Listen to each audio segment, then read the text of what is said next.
The same factory in northern Italy that makes your $180 Ray-Bans also makes your $500 Prada sunglasses, your $480 Versace frames, and your $600 Tiffany shades. And they're using nearly identical acetate, identical hinges, and identical lens technology. One company, Luxottica, quietly built a monopoly so massive that when you walk into a sunglass hut, almost every pair on that wall comes from the same parent company, the same factories, and the same supply chain. You're not paying for craftsmanship, you're paying for a logo. And in the next few minutes, I'm gonna show you exactly which designer brands are robbing you blind, and 3 brands that actually deliver what you think you're buying. And the number one ripoff on this list is one almost every fashion conscious person owns. If you've ever felt weird about dropping $500 on a pair of sunglasses, this video is going to validate that gut feeling. So stick with me to the end. We're covering 5 designer brands that are essentially overpriced logos, then 3 independent brands that give you real quality without the markup. By the end, you'll know exactly what to buy, what to avoid, and the simple features that actually matter when you're shopping. Most people will spend thousands of dollars over their lifetime on designer eyewear without ever knowing the truth I'm about to break down. And once you see how the game works, you'll never shop the same way again. Let's start with the worst offender. And trust me, this one is going to sting if you own a pair.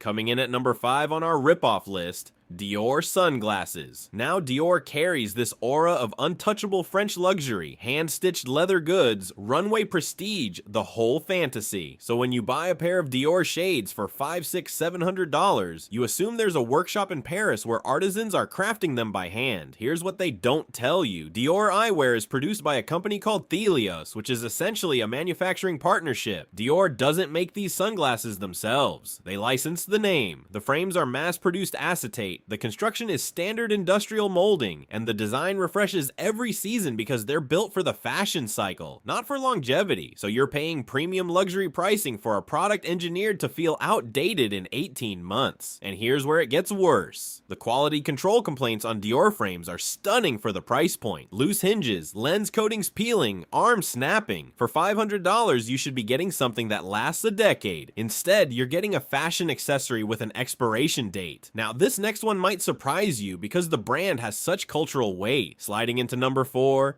Gucci sunglasses. Gucci shades are everywhere right now. Influencers, rappers, runway shows, your cousin who just got a new job and wanted to celebrate. But here's the part nobody talks about. Gucci doesn't manufacture their own eyewear either. They license it through Kering Eyewear, which partners with Italian manufacturers like Safilo to actually produce the frames. So that double G logo on the temple, that's the entire product. The acetate is standard.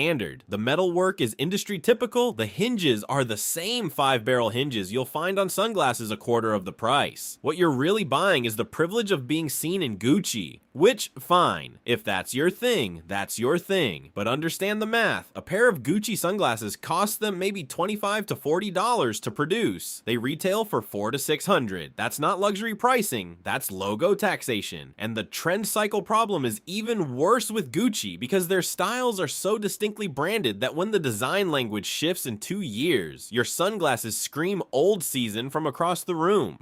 But hold on, because the next brand on this list takes the logo game to an even more aggressive level. Number 3 on the ripoff list, Versace. Now Versace sunglasses have a very specific look. Gold Medusa heads, gaudy hardware, oversized frames, the entire aesthetic of look at me, I have money. And listen, if that's your style, no judgment, wear what you love, but you should know what you're actually paying for. Versace eyewear is manufactured under license by, wait for it, Luxottica, the same Luxottica that makes Ray-Ban.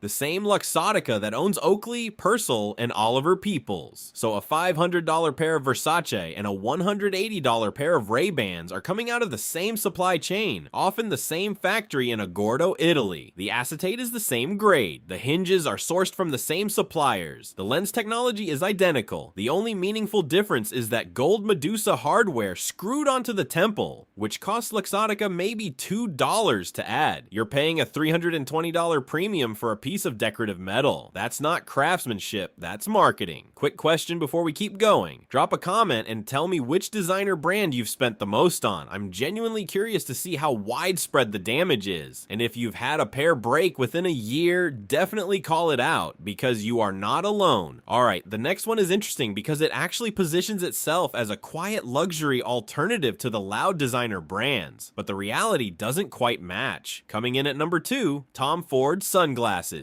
Tom Ford built his entire brand on this idea of understated, masculine, grown-up luxury. The frames are minimal, the branding is subtle, just a small T logo on the temple, and because of that, people assume they're paying for craftsmanship rather than logo. The marketing is genuinely brilliant. But here's the catch. Tom Ford eyewear is manufactured by Marcolin, an Italian eyewear conglomerate that also makes frames for Guess, Tod's, Bally, and dozens of other licensing partners. Same factories, same materials, same construction techniques across the entire portfolio. So your $450 Tom Ford frames are coming off a production line that's also producing $200 frames for completely different brands. The acetate is mid-tier industrial. The hinges are functional but unremarkable. The lenses are standard polycarbonate or CR39. Nothing exotic. What you're really paying for is Tom Ford's positioning. The magazine ads, the celebrity endorsements, the aesthetic of being someone who knows better than to wear Gucci. It's smarter marketing, but it's still marketing. The product underneath is firmly mid-tier, and now we get to number 1, the brand that has fooled more people than any other on this list. The number 1 designer sunglasses ripoff.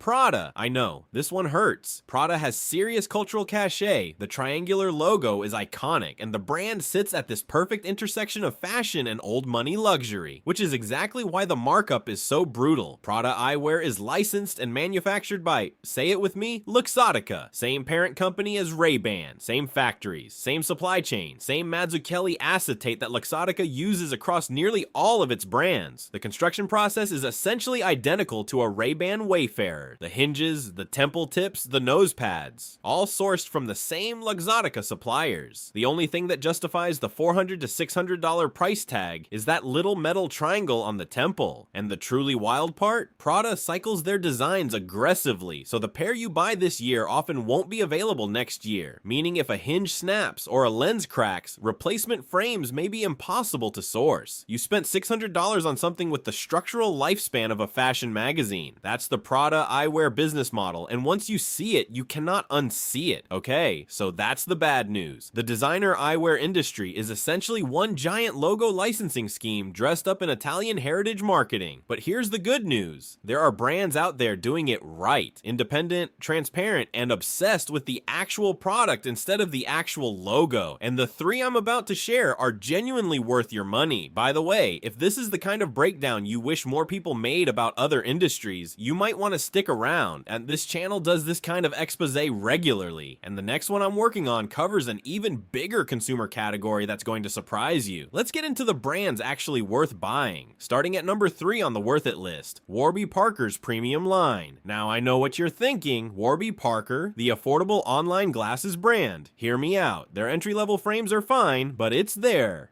Premium acetate collection, at the higher end frames in the $150 to $250 range, that genuinely punch way above their weight class. Warby Parker uses Mazzucchelli acetate, the same Italian acetate used by many designer brands. They build their frames with proper 5-barrel hinges, real metal cores, and lens quality that includes scratch-resistant, anti-reflective, and proper UV blocking coatings as standard. And because they sell direct to consumer with no middleman markup and no licensing fees, that $200 pair is delivering you roughly the equivalent material quality of a $500 designer pair. The styling is intentionally understated, which some people don't love, but the value to quality ratio is honestly hard to beat at that price point. But if you want something with real character and heritage, this next brand is where it gets exciting. Number 2 on the worth it list, Garrett Late. This is the brand that real eyewear nerds quietly obsess over. Garrett Late is family rooted in the eyewear industry.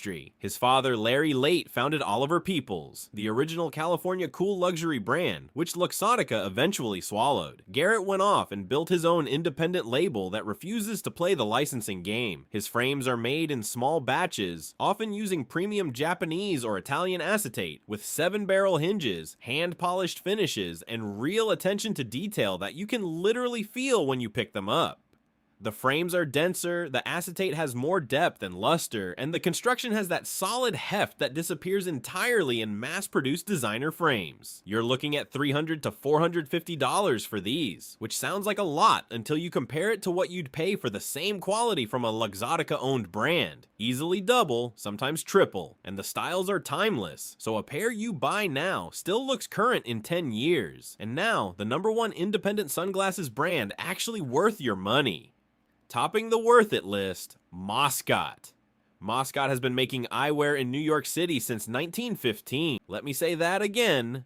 1915. 5 generations of the same family, still independently owned, still operating out of their original Lower East Side neighborhood. Moscot isn't trying to be trendy. They make iconic, time-tested frames like the Lemtosh and the Milton that have been worn by everyone from Johnny Depp to Buddy Holly to thousands of regular people who just want sunglasses that last. The acetate is premium Mazzucchelli, hand-polished. The construction is heavyweight with proper hinge work and rivets that are functional, not decorative. And here's the part that really separates them from designer brands. Moscot frames are designed to be repaired, adjusted, and resoled essentially forever. You're paying around $300 for sunglasses that will outlast every Gucci, Prada, and Dior pair you've ever owned, combined. That's not hype. That's just what happens when a brand actually cares about the product instead of the logo. So here's the bottom line, and this is the part you really need to remember next time you walk into a sunglass store. When you're shopping for sunglasses, the things that actually matter are lens quality with proper UV 400 protection, frame materials like quality acetate or titanium, hinge construction with at least 5 or 7 barrels, and ideally a brand that doesn't license its name out to a manufacturing conglomerate. Everything else, the logo, the celebrity ad campaign, the runway prestige, is pure markup. You can get genuinely better sunglasses for less than half the price of designer if you know where to look. And now you do. If this video saved you from making a $500 mistake, do me one favor and hit that subscribe button. We do these consumer exposés all the time, and the next one I'm working on is going to break open another industry you've definitely spent too much money in. Drop a comment with what you want me to investigate next, and I'll see you in the next one.